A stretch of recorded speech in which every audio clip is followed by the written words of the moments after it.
5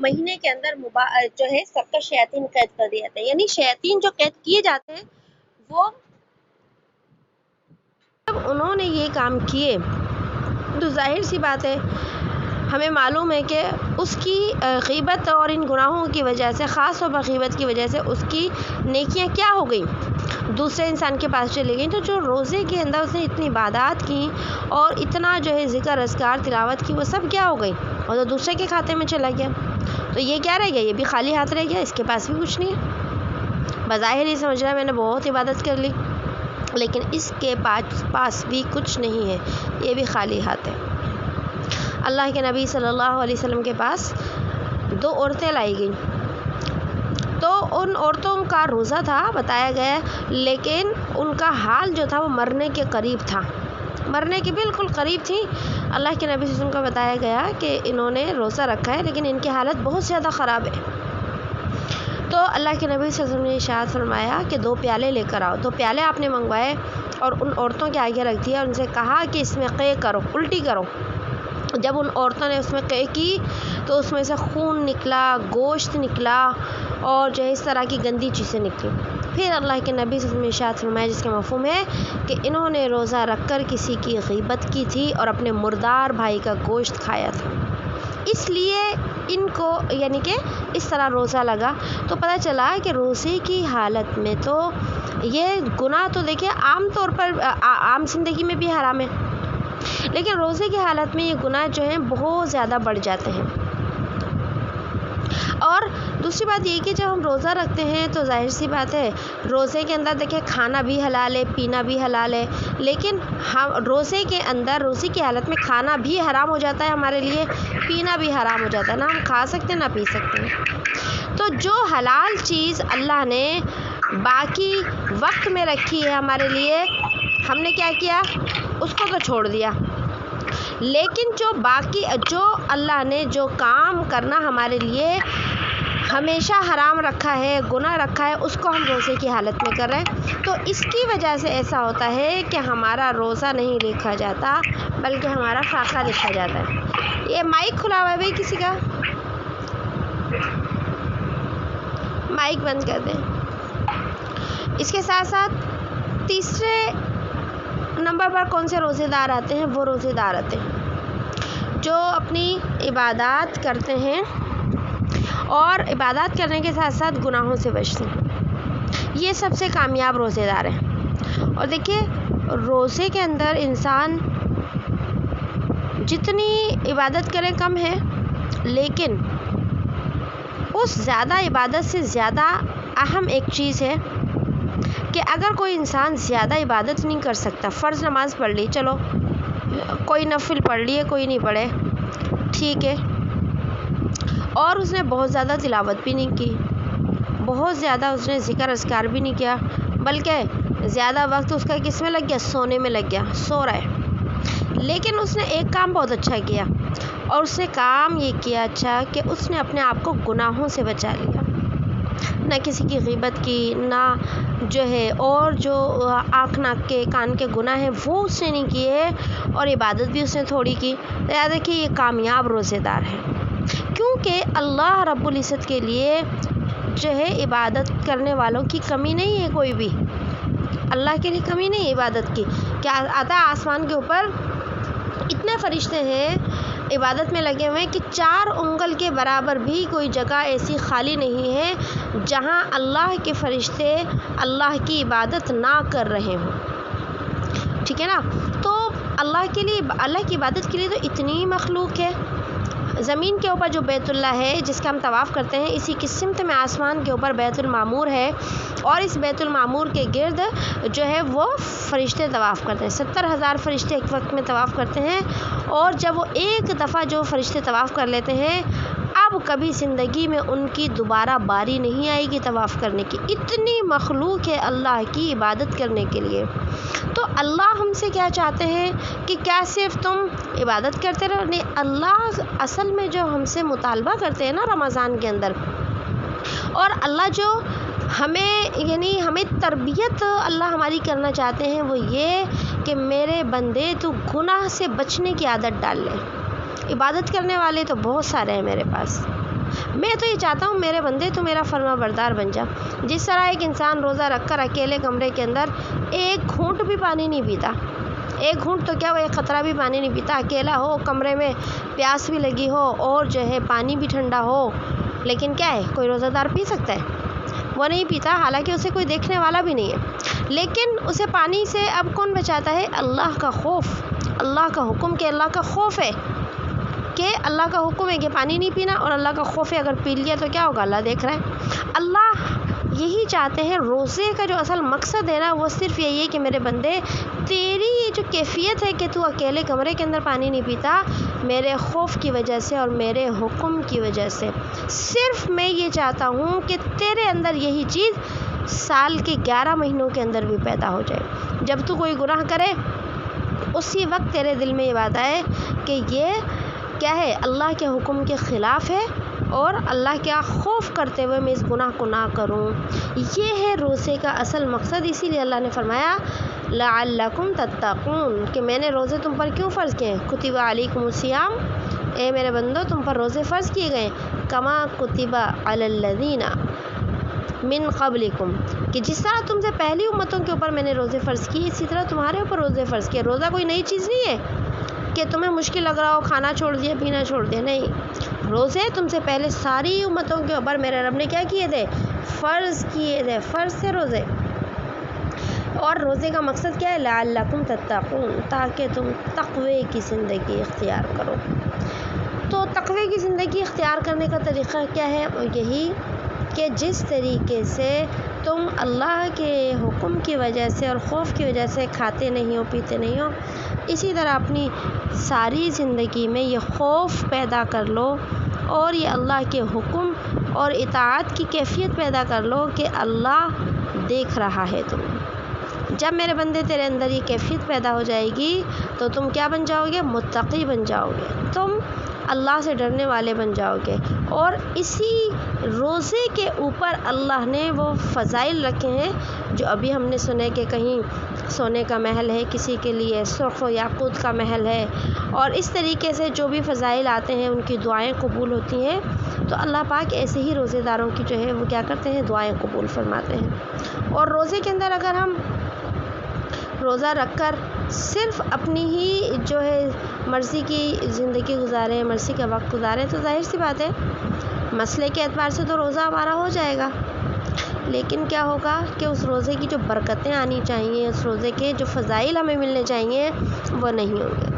اور روزہ جو ہے یہ رمضان، ایک میری اپنی یعنی کہ ایک سوچ اور رائے یہ ہے کہ اس رمضان کے اندر نہ انسان کو انفرادی عبادات زیادہ کرنا چاہیے، انفرادی عبادات زیادہ کرنی چاہیے، مثلا تلاوت ہو گئی یا اسی طریقے سے جو ہے نوافل ہو گئے، اور سب سے زیادہ جو ہے توبہ استغفار کا اہتمام، دعاؤں کا اہتمام۔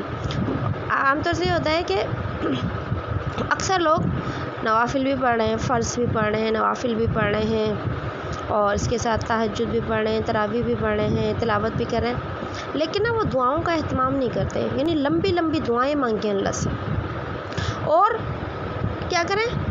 اللہ سے جو ہے توبہ کریں خوب، یعنی کہ ہمیں جس طرح ہم تلاوت میں اپنا وقت لگاتے ہیں نا، اسی طریقے سے ہمیں دعاؤں میں بھی اپنا وقت لگانا چاہیے۔ اللہ دعا مانگنا، دعا کے متعلق آتا ہے دعا مخ العبادہ، کہ دعا عبادت کا مغز ہے، مغز جو ہے یعنی کہ ساری جو اثر ہے، طاقت جو ہے یا خلاصہ جو ہے نا وہ ہے دعا، کیونکہ دعا کے اندر انسان کیا کرتا ہے؟ عاجزی دکھاتا ہے۔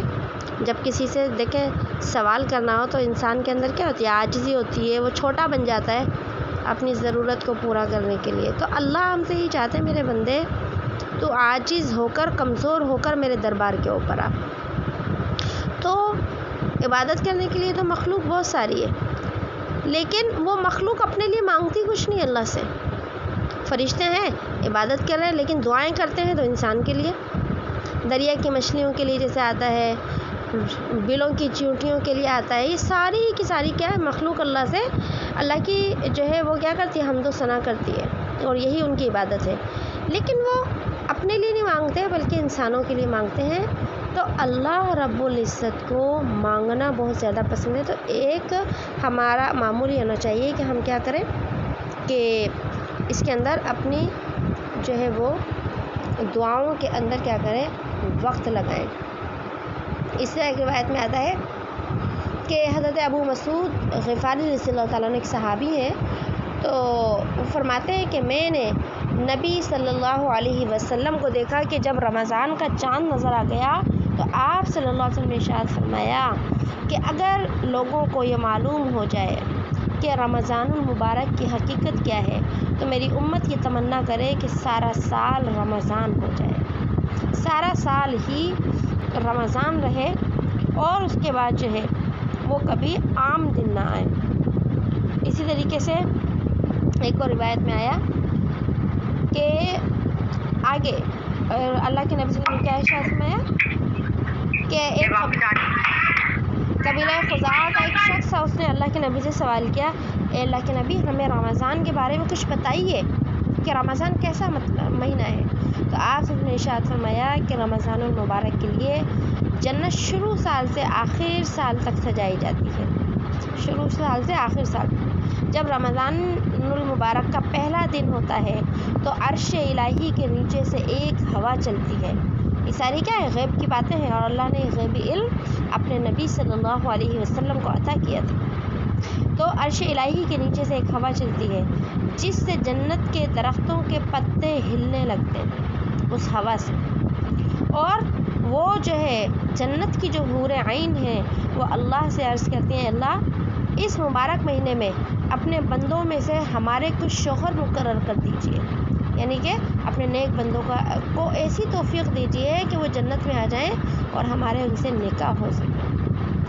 اور اس کے بعد اللہ کے نبی نے فرمایا کہ کوئی بندہ ایسا نہیں ہے کہ جو رمضان شریف کا روزہ رکھے مگر یہ بات کہ اس کی شادی ایسے حوروں سے کر دی جاتی ہے، یعنی حور عین سے، جو ایک ہی موتی سے بنے ہوئے خیمے میں ہوتی ہے.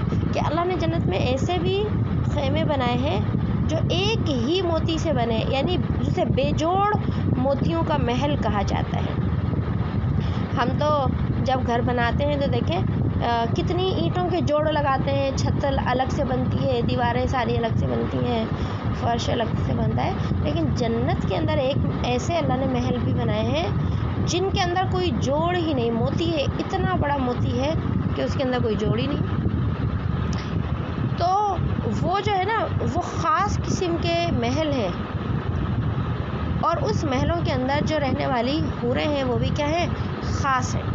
اور اس کا ذکر قرآن کریم میں بھی آتا ہے، حور مقصورات فی الخیام، کہ وہ حوریں ہیں، بڑی بڑی آنکھوں والی حوریں جو خیموں میں رہنے والی ہیں.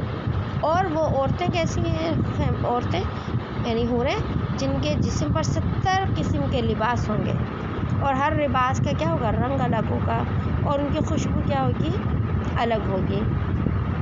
تو اب جس طرح روزہ رکھنے کے فضائل ہے اسی طرح روزہ چھوڑ دینے کی بھی کیا ہے، وعیدیں ہیں.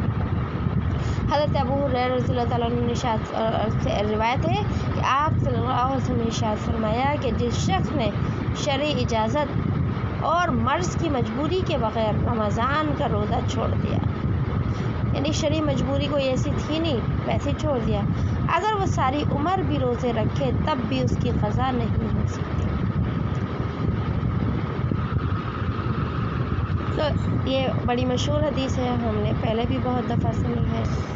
اللہ پاک ہم سب کو جو ہے آسان طریقے سے روزے رکھنے کی جو ہے وہ کیا کرتے ہیں، توفیق عطا فرماتے ہیں. اور اللہ پاک ہم سے وہ روزے رکھوائیں جن کے اوپر اس نے جہنم سے آزادی کا جو ہے وہ فیصلہ فرمایا. اب دیکھیے ویسے تو رمضان المبارک کے بہت سارے مسائل بھی ہیں، روزے کے بھی بہت سارے مسائل ہیں، ظاہر سی بات ہے، لیکن ایک ہی نشست میں ہم ظاہر ہے اس کو پورا نہیں پڑھ سکتے نا. سمجھنے کے لیے تھوڑا تھوڑا سا سبق ہوتا ہے تو وہ آسان رہتا ہے. اب رمضان المبارک کے اندر ہمارے جو ہے معمولات کیا ہونے چاہیے، تو رمضان المبارک کے اندر معمولات، انہی معمولات کو رمضان کا استقبال بھی کہہ دیا جاتا ہے، استقبال رمضان. تو استقبال رمضان کا مطلب بھی یہی ہوتا ہے کہ جب یہ مہینہ شروع ہوگا تو ہم اس کو کیسے گزاریں گے، ہمیں کیا کرنا چاہیے. تو رمضان المبارک یہ جو ہے نا آخرت کے بنانے کا مہینہ ہے، لہٰذا ہمیں اپنی کاروباری مرد ہیں تو کاروباری یا ملازمتی مصروفیات کم سے کم جو ہے کر دینے چاہیے. عورتیں ہیں وہ بھی اپنی جن مصروفیات کو کم کر سکتی ہیں، گھریلو مصروفیات ہو گئی عورتوں تو وہ کیا ہے کم سے کم کر دینے چاہیے. اب دیکھیے ہم چلے مرد دو کا معاملہ الگ ہے، عورتیں ہیں، ہمیں اپنی مصروفیات کم کر دینی چاہیے، چاہے وہ سلائی کے اعتبار سے ہوں، کڑھائی کے اعتبار سے ہوں، شاپنگ کے اعتبار سے ہوں، اسی طرح کچن کے اعتبار سے. ہمارے ہاں سب گھروں میں نہیں لیکن عام طور پر رمضان المبارک کے اندر نا بہت زیادہ اہتمام کیا جاتا ہے. تو اچھی بات ہے افطار کے اندر جو ہے دسترخوان لگا ہو، لیکن یاد رکھیے کہ بہت سارا وقت کچن میں لگا دینا، یہ بھی بن رہا ہے، نئی ریسیپی دیکھ لی. اب جب بہت زیادہ لمبا چوڑا جب ہم اہتمام کرتے ہیں تو یاد رکھیے پھر کیا کرتے ہیں، جن کو پکانا آتا ہے، جن کو نہیں آتا وہ ریسیپیاں ڈھونڈنے میں لگے رہتے ہیں. آج فلاں چیز کی ریسیپی ڈھونڈ کے وہ بنا لی، آج فلاں ریسیپی ڈھونڈ کے وہ بنا لی. اس سے کیا ہے ہمارا بہت سارا وقت جو ہے وہ کیا ہو جاتا ہے رمضان کے اندر ضائع ہو جاتا ہے. کیونکہ رمضان کھانے کا مہینہ نہیں ہے، کھانے کا مہینہ، کھانے کے تو ہم نے 11 مہینے بنا، 11 مہینے ہم کھاتے رہتے ہیں. کبھی بازار جا رہے ہیں، بازار میں، ریسٹورینٹ میں، ہوٹلوں میں، گھروں میں، ہر طریقے سے ہم شادیوں میں جا رہے ہیں، کھا رہے ہیں. اس ایک مہینے کو بھی ہم نے کھانے کا ہی مہینہ بنا لیا.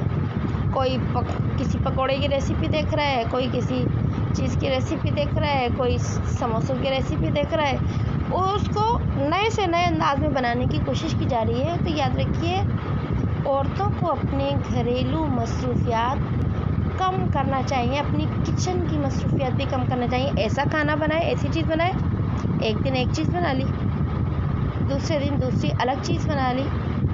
اور جہاں تک ہو سکے ہم اپنے وقت کو بچائیں، اپنا وقت کچن کی نظر نہ کر دیں. اسی کے ساتھ ساتھ ہمیں ایک ترتیب یہ بھی رکھنی چاہیے کہ ہم اپنے کام کو نا تھوڑے تھوڑے سے وقت میں کریں. جب ہم ایک ہی ساتھ کرتے ہیں تو ہمیں بہت زیادہ ٹائم لگ جاتا ہے، لہٰذا کوئی کام تھوڑے سے الگ ٹائم میں کر لیا، کوئی کام تھوڑا سا الگ ٹائم میں کر لیا. اس طریقے سے ہمارا تھوڑا سا وقت بچ جاتا ہے اور ہمارے کام میں بھی کیا ہو جاتی ہے آسانی ہو جاتی ہے. تو عورتوں کے لیے بھی یہ ہے کہ اپنے جو ہے ایک تو مصروفیات کم کریں، دوسرے نمبر پر تعلقات کم کریں. ٹھیک ہے، غیر ضروری تعلقات کم کر دینے چاہیے رمضان المبارک کے اندر، مردوں کو بھی اور خواتین کو تو بہت ہی زیادہ. ویسے عام طور سے رمضان کے اندر ایک دوسرے کے گھر آنا جانا اتنا نہیں ہوتا روزے کے لگنے کی وجہ سے کہ روزہ لگتا ہے، لیکن حقیقت یہ ہونی چاہیے کہ ہمیں رمضان کے اندر تعلقات اس لیے کم کرنے چاہیے کہ ہم جب ایک دوسرے سے ملیں گے تو کیا ہوگا، غیبتیں شروع ہو جائیں گی، برائیاں شروع ہو جائیں گی. تو اس لیے حتی الامکان موبائل کے اوپر بھی جو ہے زیادہ مصروفیت ہمیں نہیں رکھنی چاہیے.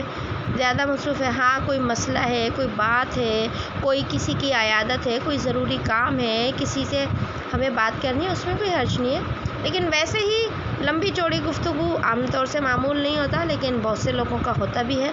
اس لیے ہمیں موبائل کی مصروفیت بھی کم کر دینی چاہیے باتوں کی، اور ملنے جلنے کے بھی معاملات کو کم کر دینا چاہیے. کیونکہ بعض اوقات ایسا ہوتا ہے ہم غیبت کر تو نہیں رہے لیکن جو ہے سننا پڑ جاتی ہے. تو اس سے بھی کیا ہوتا ہے روزے کی جو ہے وہ کیفیات میں کیا ہو جاتا ہے، فرق آ جاتا ہے. تو اس طریقے سے یہ کرنا چاہیے. اور اس کے ساتھ ساتھ ہمیں ایک اور کام کرنا چاہیے کہ اپنا ایک نظم بنانا چاہیے، نظام الاوقات بنانا چاہیے کہ کس ٹائم میں نے کیا کرنا ہے، میرا کون سا کام کس ٹائم ہوگا، کون سا کام کس ٹائم ہوگا، کپڑے میں نے کس دن دھونے ہیں. جو بھی ہم اپنے گھر کے حساب سے نظام الاوقات بنائیں کہ کتنے بجے سونا ہے مجھے سحری کے بعد، کتنے بجے تک مجھے اٹھ جانا ہے، کتنے بجے میں نے باقی کام کرنے ہیں. بہرحال نظام الاوقات بنائیں. اس کے ساتھ ساتھ جو ہے ہم ایک چیز یہ کر سکتے ہیں کہ ہم جو ہے دیکھیں کہ ہر کام کو ہم ویسے کر لیتے ہیں کسی بھی طریقے سے، لیکن ہم نے بہت اہتمام کے ساتھ اپنے ہر کام کو سنت کے مطابق کرنے کی کوشش کرنی ہے. اس کے ساتھ ساتھ تمام گناہوں سے سچے دل سے توبہ کرنا، یہ سب سے اہم یہی ہے کہ رمضان المبارک کے اندر سچے دل سے اپنے گناہوں کی توبہ کرنا اور کثرت سے توبہ استغفار کا اہتمام کرنا. کیونکہ رمضان آیا ہی ہمارے گناہوں کو جلانے کے لیے ہے، لہٰذا چلتے پھرتے استغفار کا اہتمام کرنا چاہیے۔ اسی کے ساتھ ساتھ روزہ رکھنے اور تراویح پڑھنے کا بھی اہتمام کرنا چاہیے۔ ساتھ ساتھ استقبال رمضان کے اندر یہ بھی شامل ہے کہ روزے میں آنکھ کو بھی بچائیں، کان کو بھی بچائیں، ناک کو بھی بچائیں، زبان کو بھی بچائیں، دل کو بھی، دماغ کو اور جسم کے ہر اعضاء کو گناہ سے بچانے کی پوری کوشش کرنا، کیونکہ ہمارے پورے جسم کا روزہ ہوتا ہے۔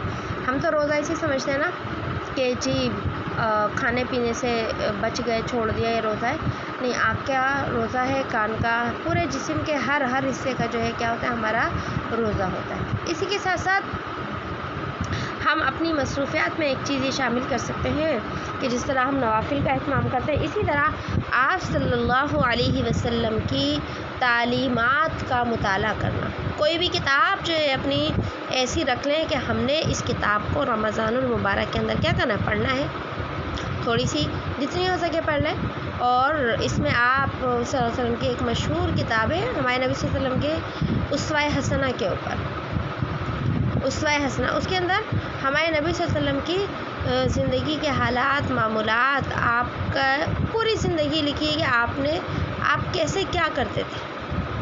تو بعض ایسا ہوتا ہے نا کہ انسان جو ہے جیسے تلاوت کے لیے آتا ہے کہ جب تلاوت کرتے کرتے انسان کو اکتاہٹ ہونے لگے تو اس ایسی حالت میں قرآن مجید نہیں پڑھنا چاہیے، بلکہ قرآن مجید کو بند کر دینا چاہیے۔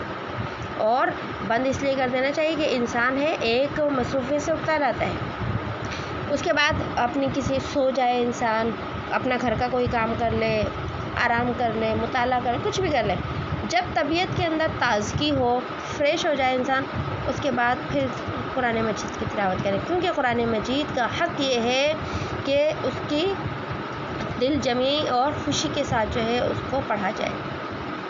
اور اسی کے ساتھ ساتھ ایک چلتے پھرتے لا الہ الا اللہ کا ورد رکھنا، لا الہ الا اللہ چلتے پھرتے۔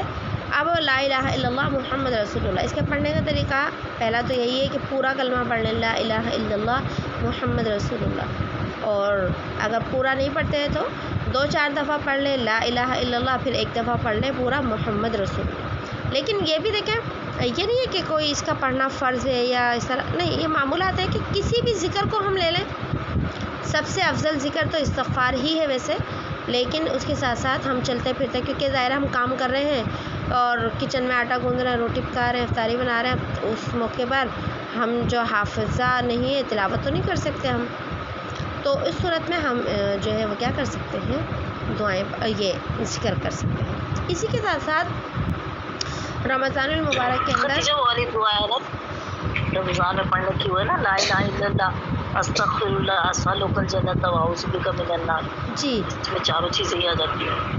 جی، اس میں ساری چیزیں آ جاتی ہیں، اور بھی کافی دعائیں اس طرح آتی ہیں، تو جن کو وہ یاد ہوں وہ پڑھ لیں، جن کو وہ یاد نہیں ہے تو جو ان کو آسانی ہو وہ پڑھ لیں، استغفار کر لیں، اور اگر مسنون دعائیں یاد ہو جاتی ہیں جو خاص طور پر پڑھنے کی ہوتی ہیں وہ یاد ہو جائیں وہ تو بہت ہی اچھی بات ہے۔ اور اس کے ساتھ ساتھ ایک کام اور کرنا چاہیے کہ دعائیں جب کریں تو جنت الفردوس بھی مانگیں۔ دعائیں ایک یہ تو ہوتی ہے نا کہ اپنی ہم حاجات مانگ رہے ہیں، یہ بھی مانگنی چاہیے، اللہ سے ضروریات ہیں ہماری، پریشانیاں ہیں، اس کے بارے میں دعائیں کریں، ٹھیک ہے، اور ساتھ ساتھ جنت الفردوس مانگا کریں اللہ سے کہ ہمیں یہ چاہیے، یعنی ہمیں ترغیب دی گئی ہے امت کے لوگوں کو جنت الفردوس مانگا کریں امت کے لوگ، اور ساتھ میں کیا کریں کہ امت کے لوگ عذاب دوزخ سے بھی پناہ مانگا کریں۔ گناہوں سے پناہ مانگنا ظاہر سی بات ہے ایک الگ چیز ہے کہ اللہ گناہ معاف کر دے، ساتھ میں یہ بھی کہ اللہ جہنم سے پناہ مانگے، جو گناہوں کو معاف کر دے، جہنم سے پناہ عطا فرما دے۔ تو یہ کرنے کے کام ہے، اگر ان باتوں کے ساتھ ہمارا رمضان المبارک گزر گیا تو اللہ کی ذات سے امید ہے کہ اللہ پاک جو ہے ہمیں کیا کریں گے، ہمارے ان روزوں کو اپنے دربار میں قبولیت عطا فرمائیں گے، ان روزوں کی ہمیں اللہ پاک برکتیں عطا فرمائیں گے، ہماری اللہ پاک دعائیں قبول کریں گے۔ تو بس یہی ہے کہ اللہ پاک ہمیں پکے اور سچے روزے رکھنے کی توفیق عطا فرماتے. روزے تو بہت سارے لوگ رکھتے آمین ہیں. آمین.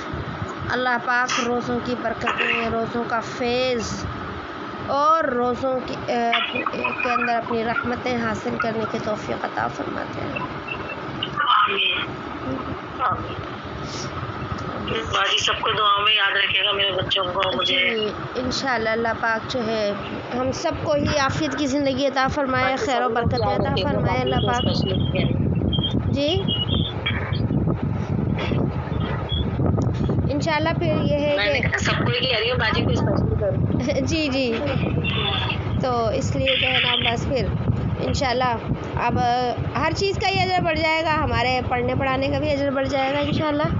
یہ بھی ظاہر سی بات ہے، ایک سعادت کا کام ہے، پڑھنا بھی پڑھانا بھی، آرام بھی کرنا، ساری چیزیں ہیں. ان میں ہم اپنی سنتوں کا استحضار رکھیں گے، نیت کریں گے انشاءاللہ.